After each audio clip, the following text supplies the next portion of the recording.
Hello and welcome back to Seconds Out. My name is Ayman Khan here with Coach Xavier Miller. Xavier, sir, how you doing? How you doing, champ? Everything good? Yeah, not too bad at all. Better for speaking to you. I want to start off from when we last spoke, which was speaking to yourself and Jesse Brandon, who was full of confidence in speaking to myself, but he also, from talking the talk, walked the walk last time out. How have you assessed Jesse's career so far? Yeah, progression's been amazing. Yeah, I was very proud of Jesse. He's been in boxing for a while. He's had a good, I think, 35 or 40 amateur bouts at Finchley Boxing Club, and yeah, just really pleased with his progress. He's told me exactly what he wants to do in his career. He wants to get all the way to the top. He's got big dreams, Jesse. He's a visionary, very intelligent young man, and yeah, dangerous. Can punch with both hands, and he's just developing nicely. He came out to Portugal a couple of years ago, and sparred out there, helped Youssef Kamari with the Castaneda camp, along with K Prosper, and he's just he's progressed. He's progressing at a crazy rate. So yeah, it's good. I think he's got a good platform now. He's had his debut on Wasserman. I think they announced that they signed him. So yeah, the best. That's ideally for a boxer. That's your dream, really, to be on a platform and get to perform on TV and and build your career from there. So yeah, very happy where Jesse is right now. Things are good. And big shout out to Disturbing Sports. That's his agency slash management team who do all the hard work behind closed doors while me and Jesse in the gym training. So respect to Dummy and Courtney and those guys and and Sizzler. They're doing great work. Another fighter that you linked with that being Yusuf Kamari. Look, a very likable person speaking to him, and I was quite surprised actually that he didn't perform on the night Yeah. against Reese Bellotti. Not to discredit, sorry, Reese, but more so my feeling was coming into the fight that if the Kamari who turned up against Castaneda had fought Bellotti, he would have got the win against Bellotti on the night. What was the difference in those two versions of Yusuf? Yeah, you're absolutely spot on. If not even for 1 second, I want to discredit what Reese has done. I think it's amazing, actually, because I think he'd lost the last. I think he's lost 3 fights out of the last four. So he was coming back, and I know he got that good win against Dean Dodge. I think last year, won the Southern Era belt, and then obviously this eliminator came out with Youssef, and I thought Youssef would do a job on Reese. But obviously there is a reason. But I don't want to take any credit away from Reese because Jim McDonald, those guys, and Jim's son, they worked really hard getting Reese in excellent condition. He put on a career best performance against Youssef. But Youssef didn't have the length of camp he needed for that fight. That's the only time in his whole career that he hadn't actually performed. Youssef, most people would say that he beat Castaneda, but this fight obviously underperformed. And he didn't have the camp that he needed. He's a massive super featherweight. He could probably end his career up at maybe up at welterweight. But if you get the good 10, 12 weeks, usually you can make weight. He's not the only fighter that's big for the weight. You've got other fighters that are big for the weight, like K Prosper, big for the weight. Ahara Davis is big for the weight. But when these guys get a full camp, they can take the weight down the way they need to. He's tried to kind of condense everything within 6 weeks, and that didn't work out well for him. That's why after 3, 4 rounds, he didn't really have what he needed. But again, when you get the phone call, the opportunities to box, in your hometown, he's from Wembley, got to box in Wembley. Sometimes you got to weigh up your options and just, he just had to go with it. And I was surprised that he dipped that quickly in terms of his energy levels because obviously, he's been in high output fights, going back and forth with the likes of Lee and Dillian, who just picked up a British title. The Castaneda fight was at a good pace. Had set a really good pace against Kay Baker. So that's never been an issue with Youssef. It was just this fight and trying to think about exactly what it was. And it was just trying to condense everything in those 5, 6 weeks. And that's hurt him towards the back end of that fight. So, but yeah, we talked about it. We're going to make a couple of changes and, he'll be back in that position, I'd say, within 6 months. He should be out again September, hopefully. And he's talked to his team and try and maybe get him out on this box off tournament that I've got going on. Maybe he can be one of the support bouts there. or get him out on another show, maybe a Dean White show. The Black Box doing really well. So Youssef's young, he'll come again. Yeah, in terms of like his next big opportunity, you see that coming then very soon, hopefully for him. Absolutely, definitely. I mean, like I said, he's right there. We just need to tweak a couple of things, and Youssef's very, very well skilled. One of the most skilled guys at the division in the UK, and he knows what he needs to do. He knows what went wrong, and he'll come again. September 9th will be very busy for yourself. The fight I wanted to focus on, though, is Bilal Fawaz, who returns to action. Pressure on him, though, to bounce back and get the win on the night, too. Yeah, Bilal, he's had a really hard life. He's trying to get, applying for a stay in the country. Boxing in the amateurs for London didn't seem to be an issue. But then when he tried to apply for his pro license, all sort of issues regarding his stay in the country and so on and so forth. Obviously, don't want to go too far into it because, he's managed to get his pro license now, but that did hinder his career. And it's taken a while for him to settle. But, speaking to Bilal, very likable guy, a lot of talent, won the ABA, he's won the Box Cup 2 or 3 times. The pedigree's there. He just needed to settle, really, and he seems to be doing that now. And I think he'll be fighting for his first title either towards the end of the year or early next year. He's signed with Steve Goodwin. Goodwin's one of the best managers in the game, and he'll create a pathway for Bilal. And then Bilal's got to do his part. Steve will get him the fights, and then Bilal's got to go on and win them and try and get himself in a position where he can get, potentially get a TV fight and start earning some money. Because that's really what it's all about with these boxers. You want to get as much money as you can, because none of these boxers' careers are very long. Adrian Redmond, he's out on September 23rd. He's taking on William Webber. Look, how far away is he from some form of title as he starts to move towards his 9th, 10th, and 11th professional fights? Well, he'll have to start taking some gambles now. Really, I mean, I've spoken to his head coach, which is Nick.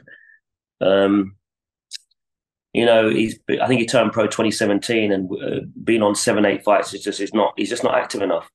But at 32 or 33, he has to get moving now if he's going to do anything. And he's another one that should be looking at trying to get involved in big fights and earn some money.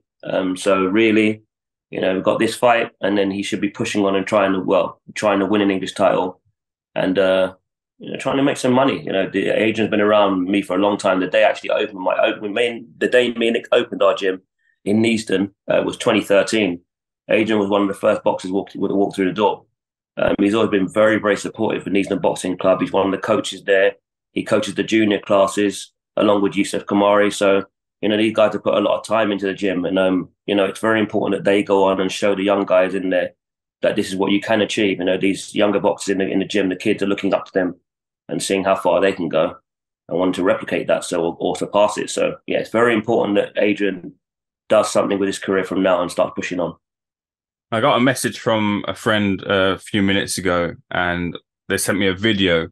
And I said to him, I'll check the video out. I'm just going to hop on an interview with Xavier Miller. He goes, oh, Xavier, I like Xavier quite a bit. He's done a lot of work within the community within London, which, I'm from Birmingham. So I suppose here, like, do you feel like the work you've done in the community, the good that you've done for the community, hasn't got the spotlight maybe that it deserves, and you fly maybe under the radar in that sort of sense?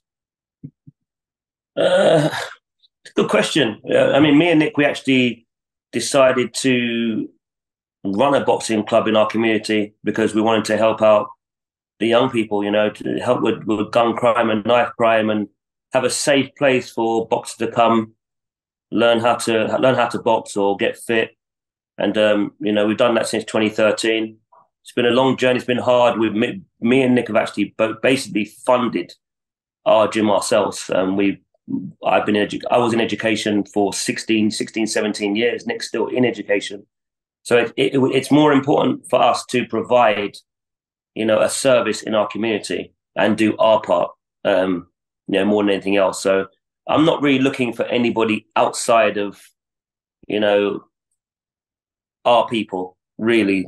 I don't need it. I don't need anyone to say what we're doing in our community. We just need the people in our community to know what we're doing. I never need anything from anyone, to be honest with you. It's always been about as long as our people in our community know how much we're doing for the community, that's all that matters, because obviously they're the ones that live in the community. They want to be walking around and feel safe in their environment. And, everyone's got to do their part, everybody. And that's exactly what me and Nick decided to do. Mm-hmm. Moving on to another hot topic, that being the headlines talking about Dillian Whyte's situation, testing positive for performance-enhancing substances in the lead up to his fight with Anthony Joshua.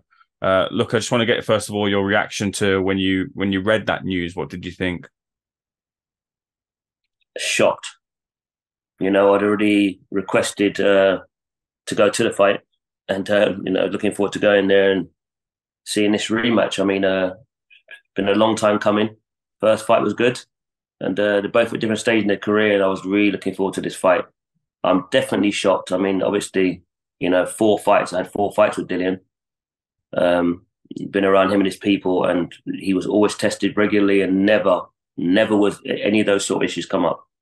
And just shocked. I know Dillian, how much Dillian wanted that fight, so there's no way I could see Dillian taking that sort of a risk. I just couldn't see it. I'm sure that he'll be cleared, and get a chance to come again. Have you had a chance to speak to Dillian in the wake of this news dropping? No, not at all. I mean, I've just got so much going on in my gym at the moment, obviously with all the pro boxers, and trying to get as much support as possible to keep the gym going. But, I don't think I've been around on the team for maybe over a year now. I don't know how long they actually went out to America for, but I haven't really had any communication really with anyone. Everyone's kind of just gone their own way. So, but I've been around Dillian long enough to know that I just can't see him doing something like that, and never. And like I said, 2.5 years is a long time to be with somebody. So I've seen a lot, been around him a lot, and no, never those sort of issues at all. In any of the fights, the 2 Povetkin fights, the Fury fight, and I think the first fight was the Maris Wack fight. So you're talking 4 fights, and there've been no problems. Mm-hmm. So yeah, I'm shocked, and I'm sure he'll.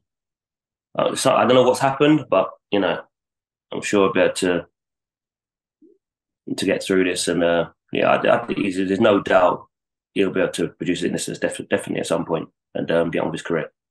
What do you make of the public reaction? Obviously, when this news gets out, everyone has their opinion. And look, if you look at it in a black and white sense, Dillian should, regardless of his past or whatever it is, should get the opportunities befitted to him to present his innocence and trying to clear his name. But also, I think the public will say that, these have happened in the past and might have the confidence in him that he can do that. What have you made of that reaction from the boxing public? I think the fans are the ones that actually pay the money to watch these guys fight, and so they've got a right to an opinion. Social media is great, but it has given a lot of people a voice, and everybody's got an opinion. Everybody's an expert. I've seen so much. I've heard people say certain things to me or text certain things to me, and then when I've seen them, they haven't said anything. It's almost like it's part and parcel of the business. But yeah, anytime something like this happens, it's always going to get a reaction, and also everyone's obviously disappointed. They bought tickets to see this fight. The undercard's great. That's why I'm still going anyway, because the undercard always looked good. I was always looking forward to seeing the other fights on the card, but everybody was going for this fight. So what are we really expecting anyone to say? Anytime anyone's disappointed about anything, they're gonna voice their opinion. So, but we've seen these sort of things happen before, and then once he's cleared, he can get on with his career. It's not going to be easy, obviously, especially at this stage, because with these current heavyweights, I can't really see more than 2, 3, 4 fights out of these guys now, and I'm talking about Whyte, Fury, Wilder, Joshua. Derek seems to be able to go on forever. He's had a great career. He just keeps coming back. Not everyone can do that. But at this stage in the career, knowing how boxing goes, obviously you get to a certain age or a certain amount of fights, depending on how your career's gone, you'll know when you've got 2 or 3 fights left in you. And I see that with all the guys, and they've all managed to produce a really good era. They've given us a lot of entertainment. So yeah, it's just that obviously this is going to hinder. It's the same thing with Errol Spence being at welterweight for the amount of time that he was. The car accident, obviously made him stay at welterweight longer than he really needed to. I always thought Terence was going to win, but I don't think staying at welterweight for that period of time actually helped Errol. I think he needs to move up a couple of years ago. But these guys, they don't have long with their careers, and you've got to make the right decisions at the right time. So yeah, I just hope everything works out well, because like I say, boxing's not easy. Obviously, the fans don't understand exactly. They don't understand the ins and outs of what goes on. They just obviously you turn up a fight night, you watch the fights, and you have your opinion, but you're not privy to what actually goes into it. So that's why I don't ever get upset of any fan that's got an opinion. They're paying their money; they've got their right to say what they like. And you mentioned there, look, you feel that some of these fighters have 2 to 3 fights left, and this for Dillian will be a long process. Whatever the outcome is, it'll be a long process to go through it towards the end. Do you think the opportunity to fight AJ again, which fans were looking and paid tickets to go see, will maybe pass him by because of what's going on right now? In my honest opinion, I now can't see it happening. I can't see it happening. I can see, obviously, Joshua will have this fight, go on to fight Wilder. Fury fight will be massive for him. And then what's he going to do after that? I don't know. Well, there might be time to get a Whyte fight. Don't know. It depends on where they want to go with their journey. Funny enough, I can now see a Whyte Chisora fight happening, a third fight. And, that's always going to be entertaining. But yeah, it's difficult to see. I don't know.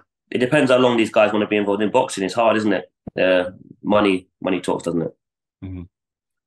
Xavier, I'll pose this question to you, and I appreciate it's a difficult position to put you in, but look, if Whyte goes through this process and he is found to be guilty, he can't clear his name, what do you feel should happen to him?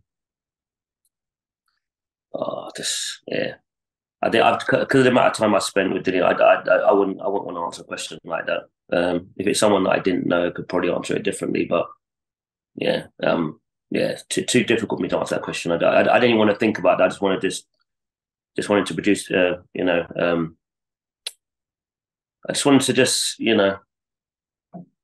produce his innocence and then move on. You have to. It's going to be difficult. It's going to be a long road. Depending on how things go, sometimes these things can get dragged out. Obviously, the Conor one took forever to sort out, but, he's going to get a chance to go again. And hopefully, Dillian will have enough left or have long enough in his career to get on with his career as well. But, I wish him and everyone involved with Dillian all the best. Obviously, I've been around those guys for a while, and I know how hard they work. And, can't really, it's difficult for me to speak on it, sorry. No, I appreciate it, Xavier. Not a problem. I appreciate you answering the questions and giving me some of your time. It'd be good to speak to you in the future about your work within the community. But for now, thank you for speaking to Seconds Out, and enjoy the fights tonight. No, it's definitely, man. We'll catch up soon. Take care, brother.